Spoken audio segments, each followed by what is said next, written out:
Heavy metal has been a huge part of my life. It's not just a music that I listen to, but I'm deeply immersed within heavy metal culture. So it affects my aesthetic, it affects, as you can see, it affects my ideology, it affects my self-image. So today, we're talking about metal. And I don't know, I just love metal. What can I say? Well, when I heard that today's theme was what on earth, I immediately thought of metal because what on earth is a question that metalheads get asked a lot. What on earth are you listening to? What on earth is this vocalist saying?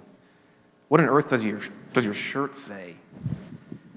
Or going back to Catholic school, what on earth possessed you to wear that shirt to church?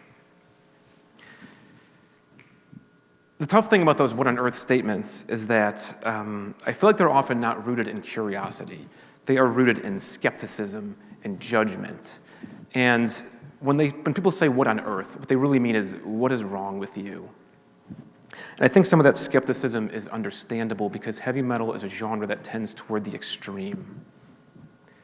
It's extreme in its naming conventions: cannibal corpse, suffocation, bloodbath. It's extreme in its imagery and its content. So, leather and spikes, blood and guts, sex and violence. It's extreme in the music itself. So the tempos, the vocals, the musicianship, it can be loud, it can be dissonant, angry, even violent. It's sometimes hard to stomach, and I'll play you an example right here. Well.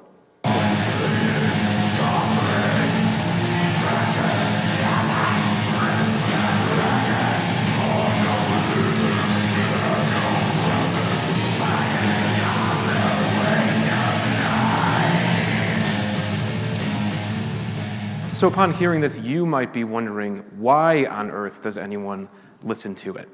And there are many reasons that I could give as an answer, but today I'm focusing on one, and that's extremity of emotion. Because despite the extremes of heavy metal, or rather because of them, it can actually be quite therapeutic. And that's what I want to talk about today, Catharsis. Not the band, but the idea that heavy metal can help comfort my extreme emotions. But on to more rigorous research of this topic, and here's where I have to consult my research notes, if you'll allow me. All right. So there have been many studies about looking into the stereotype that people that listen to heavy metal are bad apples. And contrary to popular belief, much of the research has shown that listening to heavy metal can instead increase feelings of peace, calm, happiness, and empowerment. It can help regulate emotion, it can help listeners feel more comfortable with negative emotion, and it can build self-esteem. Lastly, it can better prepare them for dealing with mortality salience, which is the knowledge of our own impending, inevitable death. So that's nice. There's a caveat, though. All of these sort of benefits of listening to heavy metal only apply if you already like heavy metal. So you couldn't just go home and listen to Bolt Thrower and then feel all calm and relaxed. I can. You can't. Unless you already like Bolt Thrower, in which case, please come and talk to me after the show, because we can chat and be friends. But still, I think that notion that angry, aggressive music can be therapeutic is not enough.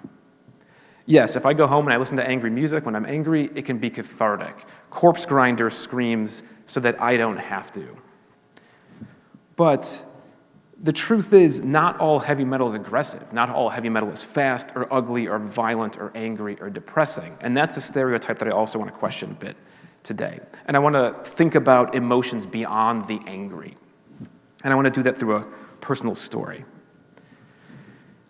In March of 2020, right at the start of the pandemic, my wife gave birth to twins. Hey, there they are. And that was great, but literally the day we got back from the hospital, my wife developed a really terrible fever and a terrible cough, and she was having trouble breathing. So we took her to the ER, and she was admitted. Now, at this time, they didn't really have many COVID tests, so they wouldn't give her one. So they just sort of presumed that she was positive because she had a viral infection, and she had really severe pneumonia in both her lungs. That first day was really scary. We didn't know much about COVID at the time, how bad it was. Did she have it? Did I have it? Did our babies have it? She was sitting in a hospital bed, and I was making some pretty grim phone calls that first day because I don't have any family in Kentucky. So if I needed to find someone to take my babies who may have COVID if I had to be hospitalized or worse. It was brutal, and not like in the good heavy metal way, like, yeah, this is brutal, like just the awful way. It was really, really awful. Luckily, she did pull through, okay, but she had to be quarantined for 14 days. And I felt awful for her because she just went through a really difficult pregnancy and then just had a major surgery to bring these babies into the world, and now she can't hold them, she can't see them, she can't feed them for 14 days. So I felt awful.